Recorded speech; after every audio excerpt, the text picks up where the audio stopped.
Sudanese group says tribal clashes kill 19 people in Darfur. A Sudanese medical group says that at least 19 people have been killed in renewed violence in the past 24 hours in West Darfur.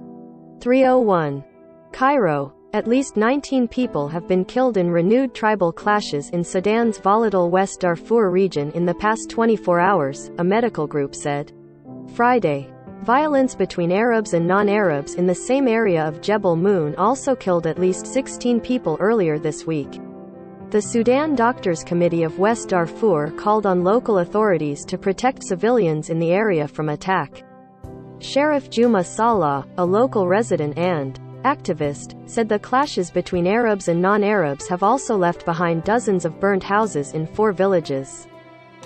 Adam Regal, spokesman for the General Coordination Body for Refugees and Displaced in Darfur, said on Thursday that armed men attacked villages that morning and the fighting went on for hours. He said a communications cut had made it difficult to obtain complete information from the remote area. He blamed local Arab tribal militias known as Janjaweed for the attack. Clashes in Jebel Moon first erupted in mid-November over a land dispute between Arab and non-Arab tribes. Dozens have been killed since then and authorities have deployed more troops to the area. However, sporadic fighting has continued, even as entire Sudan is roiled by unrest following an October military coup.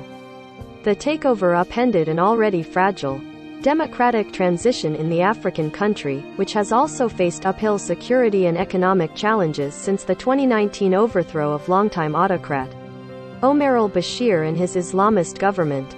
In Khartoum, the country's capital, protests against the military coup have continued. 2 teenagers were killed by gunfire in demonstrations there on Thursday, according to the Sudan Doctors Committee. The group, which has kept track of protester deaths and injuries since the military takeover, has tallied a total of 87 killed. The instability has led to deteriorating security conditions in other parts of the country, like the war-wrecked Darfur. In 2020, the United Nations closed its peacekeeping mission to Darfur, leading to fears that without a strong state presence violence would return.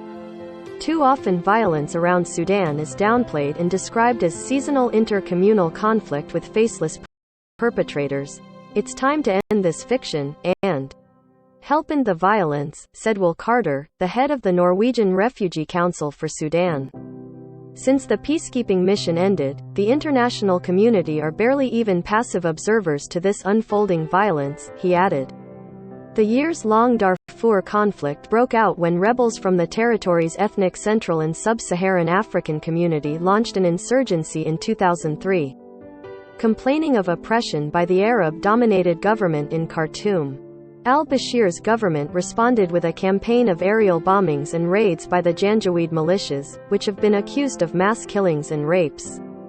Up to 300,000 people were killed and 2.7 million were driven from their homes in Darfur over the years. Al-Bashir, who has been in prison in Khartoum since his ouster, also faces international charges of genocide and crimes against humanity related to the Darfur conflict.